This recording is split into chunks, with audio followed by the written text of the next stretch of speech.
Just because a multi-unit is cheap in NEPA doesn't mean it's profitable. The difference between a good deal and a bad one, the math.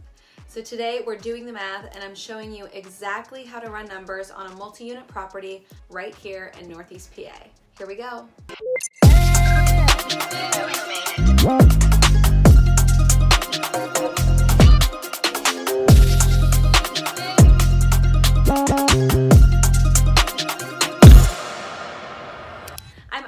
And thanks for stopping by the Living in NEPA channel, where we talk about what it's really like to live, move, and invest here in Northeast PA.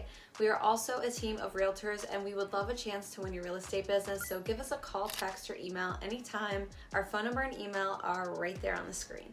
Running numbers on an investment property is where deals are made or broken, especially here in NEPA.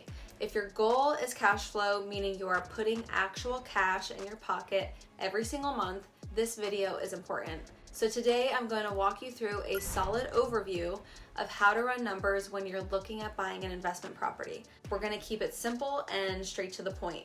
Now, yes, there are properties that get more complex, bigger buildings, more units, more moving parts. But what we're covering today will give you a strong foundation and a clear starting point.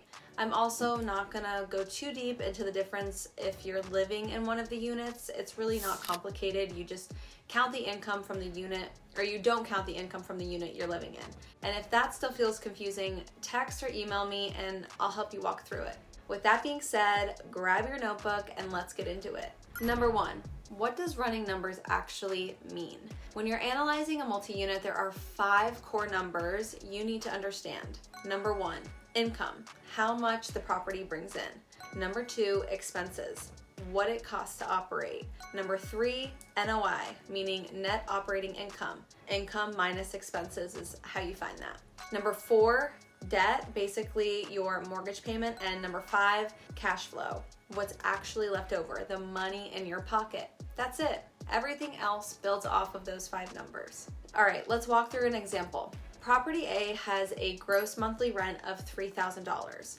Gross monthly rent simply means you're adding up all the rental income from all units. So if it's $1,500 per side in a duplex, which is a 2-unit, that gives you $3,000 in total per month. If you have a 3-unit property at $1,000 a month each unit, that's also going to give you $3,000 in gross monthly income. So to find your gross annual income, you multiply that by 12. 3,000 times 12 is 36,000 per year. Now we found number 1, income. Number 2, expenses. Now we need to figure out what it costs to operate the property. The core expenses you always want to account for are utilities, taxes, insurance. For this example, we're going to assume utilities are separate. Electric, gas, and water are all split and paid by tenants. That's most ideal because it gives you stronger cash flow and more control. However, in most Northeast PA areas, sewer is still the owner's responsibility. And if sewer isn't paid, the city can put a lien on the property and sometimes can be a mess if you don't have tenants that pay their rent on time and if they are responsible for the sewer bill. So anyways, let's assume sewer is going to cost you $800 per year. Taxes are around $2,000 per year and insurance is about $1,500 per year. Those numbers are just clean, rounded examples. Now, here's where newer investors mess up. You also need to budget for maintenance items like small repairs, plumbing fixes, painting, railings, flooring, cosmetic stuff, anything that's not going to cost you thousands and thousands of dollars. CapEx expenses, these are the big ticket items like your roof, foundation, major utility systems, and vacancy. A lot of people forget vacancy and forget that when one tenant moves out, there's usually not another tenant lined up right at the door to move in with no vacancy gap. So that's why we account for that. Even if everything is perfect right now, you still want to budget for these things.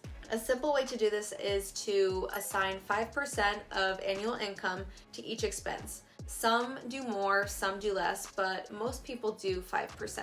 So 5% of $36,000 is $1,800. So that means maintenance, CapEx, and vacancy are all going to have an $1,800 budget. Now, one more expense that is sometimes forgotten is property management. If you're out of state or don't want to self-manage, you'll likely pay around 7% of the gross annual income for property management. Even if you plan to manage it yourself, I still recommend budgeting for it because life happens. Now, let's find number 3. The NOI. When we subtract all operating expenses we just talked about from the $36,000 annual income, we're left with an annual NOI, $23,780. That's your net operating income. That number tells you what the property makes before debt. To find the monthly NOI, take the $23,000 divided by 12, so it's approximately $1,982 per month. That is step 3.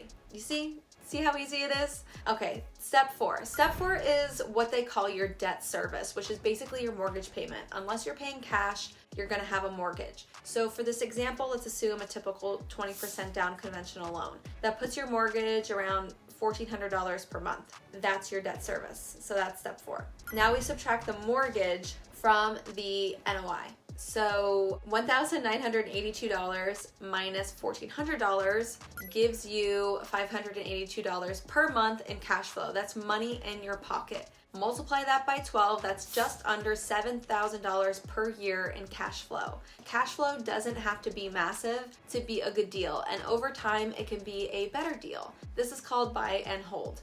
You are buying the property and holding onto it for a minimum of 3 to 5 years to allow the market to appreciate value and rents. That's it. That's the math. This is why running numbers matters, because without a system, deals feel emotional and stressful. With a system, deals become logical. If it works, it works. If it doesn't, it doesn't. Now, does this get more complicated with larger properties? Yes. Do utilities, partnerships, below market rents, or repositioning strategies change the numbers? Absolutely. But if you don't understand the foundation first, the advanced stuff won't make any sense. This is your blueprint. This is where you start.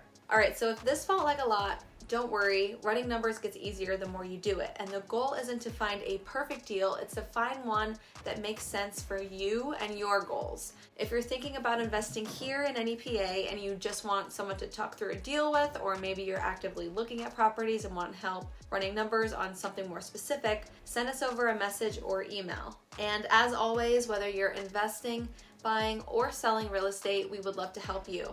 Our phone number and email are on the screen and in the description down below. Thanks so much for watching, and I'll see you in the next one.